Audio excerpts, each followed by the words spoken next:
Today I'm going to be teaching you the alphabet of American Sign Language. I want to let you know that I am a deaf individual. I do communicate a lot with some of the deaf community, so some of the signing I might do either in this lesson or teaching methods I do in this lesson or lessons that I will be involved in throughout the semester might be a bit different, variation wise, because I might see them differently than some of the other officers in the ASL club. So let's start with the first letter, the letter A. Just pretty simple. Some people say it's like a fist. It's not a full fist because your thumb is actually on the side here, like that. But you do curl your four fingers in and then just put your thumb on place.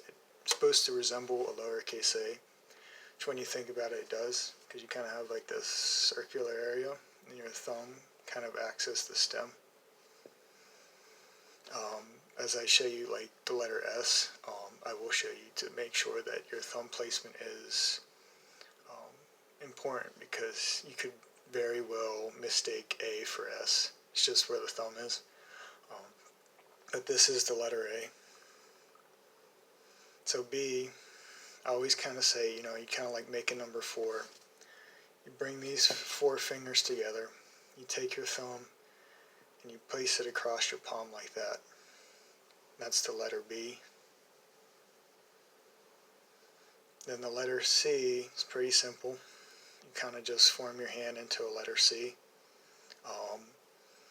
I want to let you know that if you do go up to someone that might be signing, whether deaf individual or not, they might sign it looking frontwards.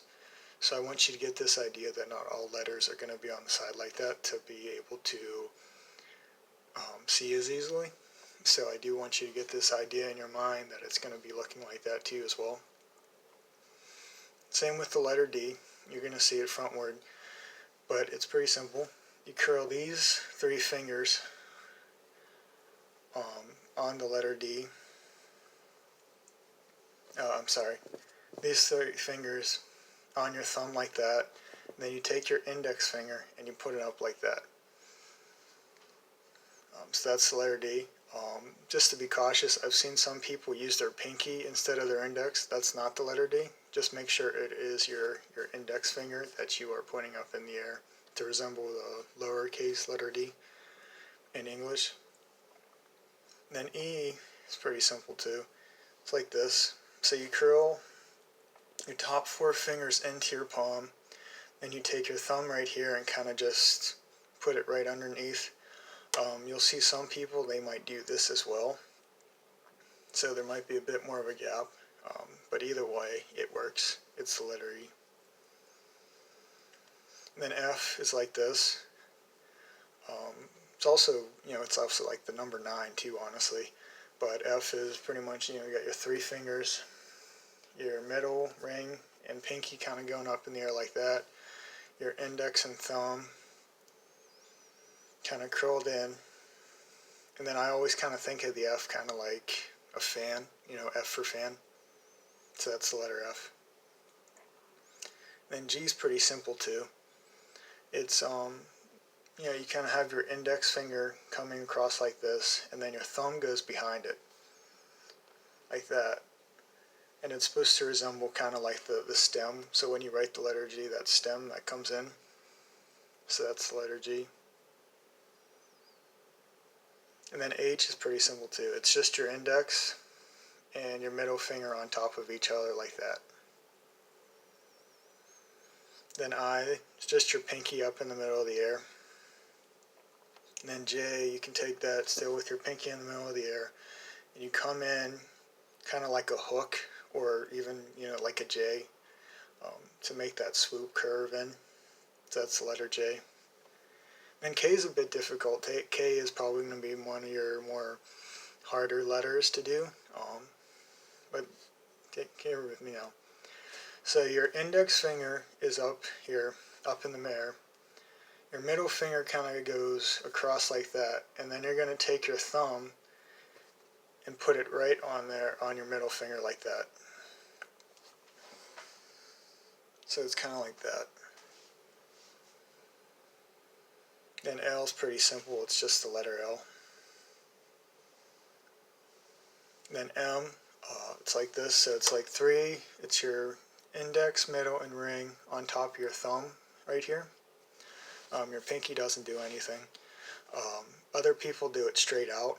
I have learned that the reason why that is because when you finger spell, when you do it like this, it's faster than if you did this always, where you put it more on your palm. But it's the same thing, whatever you're more comfortable with doing. The letter N is the same thing. It's just instead of 3 fingers, it's 2 fingers. But again, you can do it straight or just press it on. O is pretty simple too. It's just the letter O, kind of bring their fingers together to make that O shape. Remember, again, this is going to be one of those letters that you might see more up front, so don't always expect it to be on that side to very visually see it. You got to use your imagination a little bit. And then P is just like the K. Index finger up in the air, middle finger going down, cross, thumb on the middle finger, but instead you point it down. And then Q, so that's the letter P. And Q is like a G, remember, G, but it goes upside down like that. But same hand shape. It's the index finger and the thumb kind of right behind it, and you just point it down. And that's the letter Q.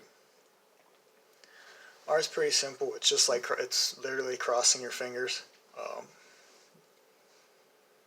Like if you ever told a lie, put it behind your back kind of thing. That's crossing your fingers. That's the letter R. S is like, it's pretty much making a fist. This is what I meant by earlier. I said people confuse A with S because it all depends on the indent of where you're placing your thumb. Remember, S is in the front on your fingers, and the letter A is on the side that acts like the stem. But this is the letter S. T is pretty simple. So you just kind of take your thumb and you cross it with your index finger like that to make that T. Then U is pretty simple too. It's just your index and your middle finger coming together up in the air. That's the letter U. Same fingers with V, you just split it. Plain and simple. And W is like if you're going to say number 3, like 3. But in ASL, this isn't the number 3 at all. This is actually the letter W. So just remember that this is W, not the number 3. So if you ever go to somebody and say 3, whatever, don't do it this way. That is the letter W. So then X is like a hook, pretty much. It resembles a hook. It's pretty simple. I also think sometimes it's because if you ever learned cursive, when you would write it, when you would write that first part of it, you kind of curved it and it would come down. And I think that's kind of also where that comes from. But you can always just remember it's kind of like a hook. I always say when I was first learning this, I always thought R was like X and X is like R.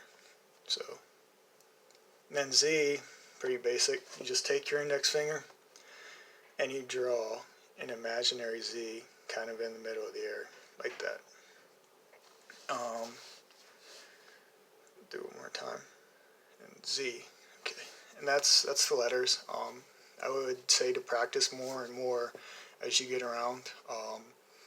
You're also going to want to try to increase your speed when you do some of these letters and even signing. As you progress through, I know some of you, or at least most of you, are beginners, so you're going slow right now. That's okay. That's fine. But remember, as you progress, you do need to speed things up more, to kind of meet, because most times deaf people, you don't see them go slow. They don't want to go slow. It's just, they have to if you don't know it. But yeah, you would just see them. It's like fast paced. But even some hearing languages as you hear them, they tend to be a lot more faster than slower. But if you do need